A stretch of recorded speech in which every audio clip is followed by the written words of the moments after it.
Assalamualaikum warahmatullahi wabarakatuh. Video kali ini sengaja kami buat ini dalam rangka acara 40 hari wafatnya almarhum ayahanda kami tercinta ya, Roni Salim bin Salim. Roni Salim, tokoh masyarakat Kampung Payung Makmur, Kecamatan Pubian, Kabupaten Lampung Tengah pernah mengasingkan diri demi keselamatan pada zaman rezim Soeharto. Tidak mudah menjadi seorang tokoh Islam, untuk mempertahankan perjuangan umat Islam di zaman rezim Soeharto. Roni Salim sempat diusir secara halus agar meninggalkan kampung yang telah dia bangun dengan susah payah.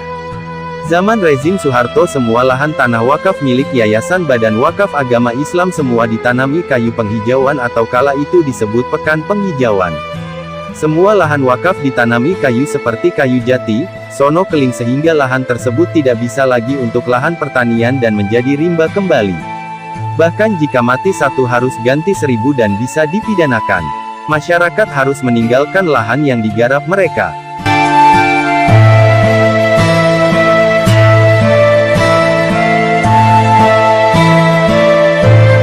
Tidak berhenti sampai di sana saja, Roni Salim juga harus menandatangani dan merelakan sawahnya miliknya satu-satunya sumber penghidupan untuk dijadikan cek dam atau embung dengan ganti rugi yang tidak sesuai.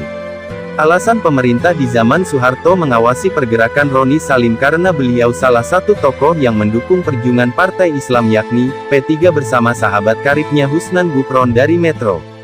Sementara di era Presiden Soeharto partai yang berkuasa adalah Golkar. Roni Salim adalah masuk salah satu tokoh yang membahayakan partai Golkar, bahkan Roni Salim pernah diancam mau dibunuh jika melawan.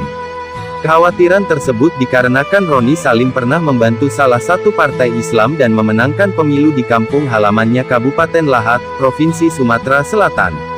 Cerita itu terdengar oleh kroni rezim Soeharto. Dari sanalah semua gerakan Roni Salim diawasi secara ketat takut mempengaruhi suara Golkar di daerah Pubian, Lampung Tengah.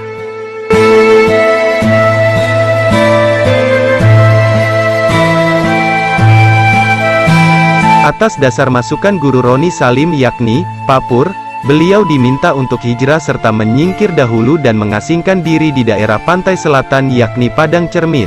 Padang Cermin kala itu masih masuk Kabupaten Lampung Selatan. Roni Salim mengasingkan diri sambil berkebun cengkih dan kopi selama 15 tahun. Peristiwa sedih juga kembali dialami Roni Salim. Ketika perkebunan cengkihnya seluas 20 hektar masih baru belajar berbuah, datang helikopter dan menyemprotkan cairan dari atas sehingga tidak lama kemudian hampir seluruh perkebunan cengkih di wilayah sana milik masyarakat mati secara serentak, dan pada akhirnya setelah pecah reformasi dan dunia dianggap aman Roni Salim kembali pulang ke Payung Makmur dan melanjutkan perjuangannya kembali, hingga dirinya wafat dan meninggal dunia pada tahun 2020 lalu.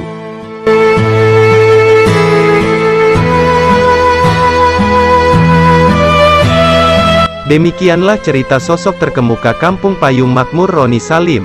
Keterangan ini diperoleh dari sejumlah sumber yang diakui kebenarannya. Dari Lampung Tengah, saya Ahmad Fauzan Arasid Nurwansah, reporter Duta News Televisi melaporkan.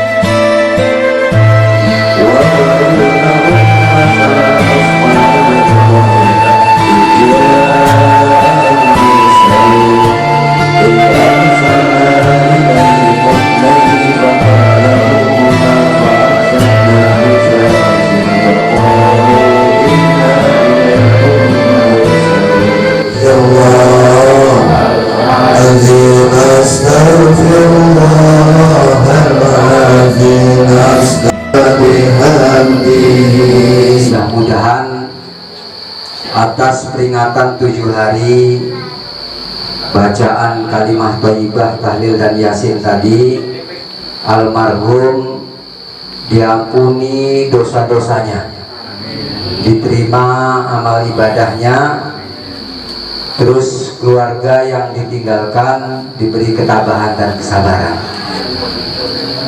Rahmat dan salam kita sanjungkan kepada junjungan kita Nabi Agung Muhammad Sallallahu Alaihi Wasallam di tahun 88. Beliau ini adalah cari pertama, sekdes pertama dusun Pedukuhan Pak Makmur ini. Waktu itu nyari orang yang bisa nulis saja ini susah. Pak kepala dusunnya aja nggak bisa nulis waktu itu. Ini kan perlu kita tahu kan. Nah ini beliau adalah satu-satunya waktu itu sudah tamat SMP dan menjadi cari di Makmur itu. Dan banyak yang beliau lakukan. Terus beliau ini dulu sempat bikin akte notaris. Akte notaris itu pada tahun 73 di Lampung ini baru 3 biji. Di Provinsi Lampung yang sak minim bane ini baru 3 akte notaris. Saya dirikan pesantren bikin akte notaris itu susah Pak. Zaman sekarang ini agak susah. Nah waktu itu lebih susah lagi daripada Mbah Zazuli Torekoh Naksobandiyah Walidiyah waktu itu. Nah ini, oleh sebab itu insya Allah dengan jasa yang banyak tadi, dengan perjuangan yang banyak tadi, dan menitiskan keturunan-keturunan yang banyak, insya Allah beliau mendapat kenikmatan di alam kubur, mendapat doa yang baik dari kita sekalian. Amin ya rabbal alamin.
Audio Jungle.